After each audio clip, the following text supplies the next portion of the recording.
नमस्कार, आप देख रहे हैं नेशनल खबर 9। मैं हूं अनिल कनौजिया। शुरुआत करते हैं जनपद के इस वक्त की तमाम बड़ी खबरों से। खबर बलिया जनपद से, जहां दुर्जनपुर गोलीकांड के मुख्य आरोपी की गिरफ्तारी पर डीआईजी आजमगढ़ का बयान सामने आया है। डीआईजी ने बताया, मुख्य आरोपी को एसटीएफ ने लखनऊ से गिरफ्तार कर लिया है। घटना में अभी तक कुल 10 हत्या आरोपियों की गिरफ्तारी हो चुकी है। हत्या में शामिल आरोपियों पर गैंगस्टर एक्ट धारा 14 संपत्ति कुर्क के तहत पुलिस कार्यवाही सुनिश्चित करेगी। यूपी से लेकर बिहार तक मुख्य आरोपी की छानबीन लगातार चल रही थी, जिसके परिणाम स्वरूप मुख्य आरोपी गिरफ्तार हुआ है। मुख्य हत्या आरोपी पर एनएसए के तहत होगी कार्यवाही। पुलिस मुख्य आरोपी को बलिया लाने के लिए निकल चुकी है, जो मुख्य हत्या आरोपी को सुरक्षित बलिया लाएगी। डीआईजी ने आश्वासन दिया कि मुख्य आरोपी धीरेन्द्र सिंह पर इतनी बड़ी कार्रवाई होगी कि भविष्य में इसकी कार्यवाही से सबक लेकर कोई अपराध करने की कोशिश भी नहीं करेगा। बलिया विधायक सुरेंद्र सिंह के द्वारा लाए गए तथ्यों और घटना की जांच के बाद पुलिस करेगी उचित कार्रवाई। बलिया जनपद से दीपक सिंह सचिव की रिपोर्ट। पकड़ा गया और क्या स्थिति है अभी?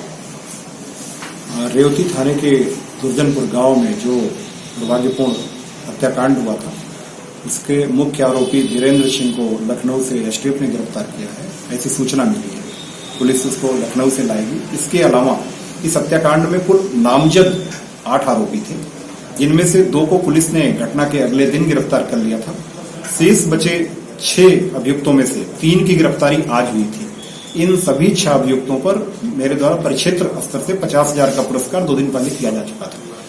आज बलिया पुलिस ने उल्लेखनीय सफलता सुबह पाई। उन्होंने हत्याकांड के मुख्य 2 सह हत्यारोपियों संतोष यादव और अमरजीत यादव को बलिया कोतवाली क्षेत्र में गिरफ्तार किया। इसके पश्चात एसटीएफ ने इस तीसरे मुख्य हत्यारोपी को लखनऊ से गिरफ्तार किया। अब कुल मिलाकर के 8 नामजद हत्यारोपियों में से 5 हत्यारोपियों की गिरफ्तारी हो चुकी है। कुल 20 अज्ञात हत्यारोपियों में से 5 हत्यारोपी उसमें भी गिरफ्तार हो चुके हैं। इस प्रकार से उक्त घटनाक्रम में अब तक 10 कुल हत्यारोपी गिरफ्तार हुए हैं। पुलिस सुनिश्चित करेगी कि उक्त सभी हत्यारोपियों पर, जिनमें मुख्य हत्यारोपी मुख्य रूप से शामिल है, उनके ऊपर गैंगस्टर अधिनियम की कार्रवाई की जाए। गैंगस्टर अधिनियम के अंतर्गत धारा 14(1) की कार्रवाई, जिसमें अवैध रूप से अर्जित परिसंपत्ति कुर्क की जाती है, उसकी भी कार्रवाई इन आरोपियों की जाए। मुख्य हत्यारोपी पर एनएसए भी अनिवार्य रूप से लगाया जाएगा। जो मुख्य आरोपी आखिर वो जिस तरीके से बलिया पुलिस पिछले 3 दिनों से उसे ढूंढ रही थी, कैसे वो लखनऊ तक पहुंचा, इसकी कुछ जानकारी? ये तो बहुत स्पष्ट सी बात है कि मुख्य हत्यारोपी के नीचे की जमीन इतनी गर्म थी कि वो भाग रहा था बार बार। बलिया पुलिस केवल बलिया में ही नहीं, बल्कि समीपवर्ती स्टेट बिहार में भी लगातार बिहार पुलिस के भी टच में थी। लगातार वहां भी उसका सर्च ऑपरेशन जारी था। आसपास के जनपदों सहित हर जगह पर उसके खिलाफ सर्च ऑपरेशन जारी था। वो लगातार भागा फिर रहा था और इसी कड़ी में उसकी गिरफ्तारी हुई। मैं फिर से इंश्योर करना चाहूंगा कि पुलिस ने इतना दबाव लगातार जो बनाए रखा है, उसी का परिणाम है कि अभी 5-8 में से गिरफ्तार हो चुके हैं। बाकी 3 भी आज शाम तक गिरफ्तार हो जाएंगे। जो मुख्य आरोपी है धीरेन्द्र जी, उसकी क्या कोई आपराधिक छवि वाला व्यक्ति था? क्या था उसका कोई आपराधिक इतिहास भी रहा है? मुख्य हत्यारोपी धीरेन्द्र का एक पिछले वर्ष का मुकदमा पेरिया थाना क्षेत्र में प्रकाश में आया है, जिसमें उस समय के आपूर्ति निरीक्षक सप्लाई इंस्पेक्टर को उसने फोन पर धमकियां दी है। उस संबंध में बेरिया थाने पर अभियोग पंजीकृत हुआ था, जिसमें विधिक साक्ष्य एकत्रित करने के पश्चात उक्त प्रकरण में चार्जशीट कोर्ट में दाखिल कर दी गई थी, जो मामला वर्तमान में न्यायालय में विचाराधीन है। इससे स्पष्ट है कि ये व्यक्ति दबंग प्रवृत्ति का था।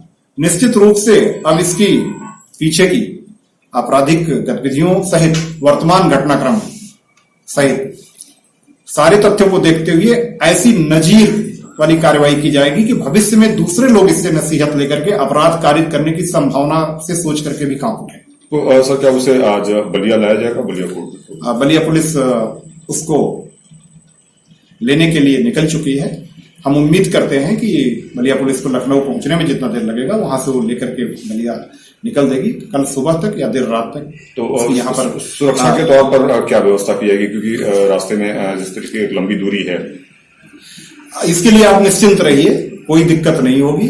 सुरक्षित तरीके से लाया जाएगा और पूछताछ की जाएगी, और पूछताछ के पश्चात जो जिस वेपन का प्रयोग उसने किया है हत्याकांड में, उस वेपन को भी रिकवर किया जी जाएगा। कल सुरेंद्र सिंह विधायक जी लगातार ये कह रहे थे कि जो धीरेन्द्र सिंह का परिवार है उसके साथ भी मारपीट की गई, लेकिन पुलिस उनका मुकदमा दर्ज नहीं कर रही है, तो इस पर क्या कहना? देखिए, सारे तथ्य स्पष्ट हैं। माननीय विधायक जी ने अगर कोई तथ्य दिए हैं तो उनका भी संज्ञान लिया जाएगा, जांच की जाएगी, जांच में जो तथ्य सही मिलेंगे उन पर कार्रवाई होगी। लेकिन जितना घटनाक्रम स्पष्ट है, पुलिस और प्रशासनिक अधिकारियों के सामने हुआ, ये जो दुर्भाग्यपूर्ण घटनाक्रम था, वहां पर बहुत सारे पुलिस कर्मचारी और एसडीएम भी मौजूद थे, उन्होंने भी अपने बयान दिए हैं। उन सबके निलंबन की भी कार्रवाई शासन स्तर से सुनिश्चित की गई, क्योंकि उनके आगे घटनाक्रम हुआ था, तो उनके भी तथ्य हैं, वीडियो साक्ष्य हैं। सारे तथ्यों का, सारे साक्ष्यों का परीक्षण किया जाएगा।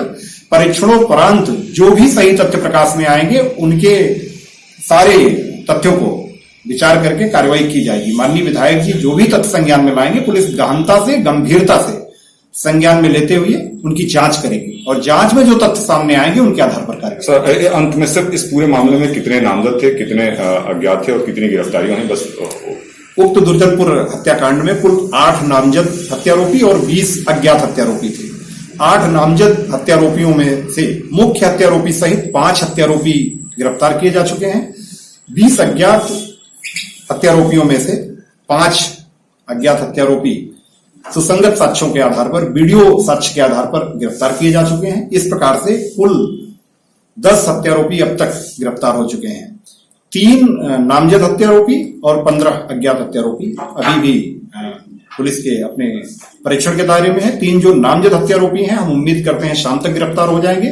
बाकी 15 को वीडियो साक्ष्य को देखने के बाद, परीक्षण करने के पश्चात, जो लोग उसमें हमलावर होंगे, आक्रामक होंगे, आइडेंटिफिकेशन करके उनकी गिरफ्तारी की जाएगी। सर, गिरफ्तारी के लिए कितनी टीमें लगाई गई है? 1 दर्जन से अधिक टीमें लगातार कार्यरत हैं। मैं आपको इंश्योर करना चाहता हूं कि आजमगढ़ परिक्षेत्र के सारे जनपदों की जो इस समय हमारी स्वाट टीम है, क्राइम ब्रांच टीम है, वो बलिया जनपद में ही है और वो लगातार कार्य कर रही है। Thank you. अगर खबर अच्छी लगी हो तो खबर को लाइक करें तथा चैनल को सब्सक्राइब कर बेल आइकन जरूर दबाएं और शेयर करना न भूलें।